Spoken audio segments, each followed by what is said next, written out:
चलिए आज पढ़ने वाले हैं हम लोग स्तनधारी वर्ग को, मेमेलिया वर्ग को। ठीक है, इस वर्ग में कौन से जीव आते हैं चलिए देख लेते हैं। तो इस वर्ग में वे सभी प्राणी आते हैं, वे सभी जीव आते हैं जो कि अधिक विकसित होते हैं एवं समतापी होते हैं। ठीक है, अधिक विकसित एवं समतापी होते हैं वे सभी इसमें आते हैं। तो वो आता है आपका स्तनधारी वर्ग में। और वर्ग है जिसको आपको याद रखना है, वो भी आपका समतापी होता है, आपका पक्षी वर्ग। ठीक, पक्षी वर्ग भी आपका क्या है, समतापीय होती है। आगे बढ़ते हैं। आगे आपका स्तनधारी को 3 वर्गों में बांटा गया है। ठीक, 3 भागों में बांटा गया है। ठीक, पहला क्या है, पहला है आपका प्रोटोथीरिया, दूसरा है आपका मेटाथीरिया और तीसरा है आपका यूथीरिया। कौन कौन से, प्रोटोथीरिया, मेटाथीरिया और यूथीरिया। सबसे पहले हम लोग प्रोटोथीरिया की बात करते हैं। प्रोटोथीरिया क्या है, तो इसमें वे सभी जीव आते हैं जो कि अंडा देने वाले होते हैं। ठीक है, जो स्तनधारी होते हैं और जो अंडा देते हैं वे आता है आपका प्रोटोथीरिया के अंतर्गत। ठीक, इसके उदाहरण की बात करें तो एकीडना और मोनोट्रीम है। कौन है, एकीडना और मोनोट्रीम है जो कि प्रोटोथीरिया के अंतर्गत आते हैं और ये भी आपका क्या है, स्तनधारी होते हैं। ठीक, आगे बढ़ते हैं। आगे आपका मेटाथीरिया।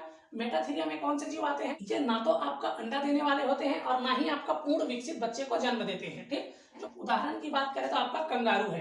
कंगारू आपका ना तो अंडा देता है और ना ही आपका पूर्ण विकसित बच्चे को जन्म दे पाता है। ठीक, आगे बढ़ते हैं। आगे है आपका यूथीरिया। ये क्या है, ये पूर्ण विकसित बच्चे को जन्म देने वाले होते हैं। यूथीरिया क्या है, तो यूथीरिया में वे सभी वर्ग स्तनधारी आते हैं जो कि पूर्ण विकसित बच्चे को जन्म देने वाले होते हैं। ठीक है, पूर्ण जैसे की बात करें तो चूहा हो गया आपका, चूहा, खरगोश, कुत्ता, बाघ, लोमड़ी, व्हेल, मनुष्य, चमगादड़, डॉल्फिन, कपी, समुद्री गाय और समुद्री सिंह। ये क्या है, ये सभी आपके यूथीरिया के अंतर्गत आते हैं। वे सभी स्तनधारी हैं जो पूर्ण विकसित बच्चे को जन्म देते हैं। ठीक है, इसमें आपका सबसे बड़ा स्तनधारी अगर आपको पूछे तो सबसे बड़ा स्तनधारी कौन है, तो वो है आपका ब्लू व्हेल। ठीक, सबसे बड़े स्तनधारी जीव है आपका ब्लू व्हेल। ठीक, सबसे छोटा की बात करें तो सबसे छोटा कौन है, चूहा है। चूहा आपके सबसे छोटा स्तनधारी जीव है, याद रखना है आपको।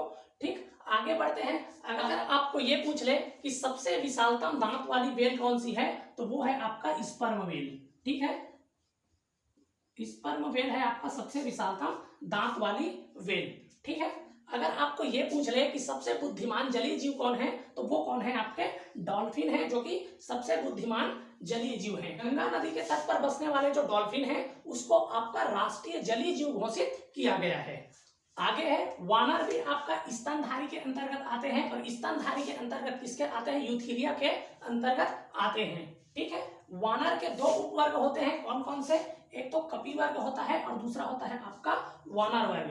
ठीक, कपी वर्ग होता है और वानर वर्ग 2 उपवर्ग होते हैं बंदर के। ठीक है, इसमें से जो कपी वर्ग होते हैं इसका भी आपका 2 वर्ग होते हैं। एक तो हिमकपी कहा जाता है और एक कहा जाता है आपका महाकपी। हिमकपी होते हैं, ये छोटे आकार के बंदर होते हैं, उसको हिमकपी कहते हैं। और महाकपी किसको बोलते हैं, जो बड़े आकार के बंदर होते हैं उसको बोला जाता है आपका महाकपी। ठीक है, हिमकपी की उदाहरण की बात करें तो हिमकपी का उदाहरण कौन है, गिबन है। ठीक, और महाकपी का उदाहरण कौन है, गोरिल्ला है और चिंपांजी है। ठीक, गोरिल्ला और चिंपांजी महाकपी के क्या है, उदाहरण है, एग्जाम्पल है। और हिमकपी के उदाहरण कौन है, गिबन है। उसके बाद बात करते हैं हम लोग वानर वर्ग की। तो वानर वर्ग में कौन आते हैं, तो वानर वर्ग में आते हैं लंगूर।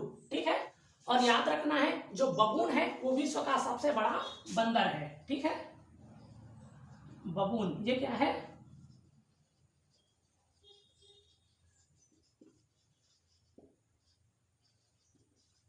बबून क्या है, तो बबून आपका विश्व का सबसे बड़ा बंदर है। ठीक, तो इतना चीज आपको याद रखना है।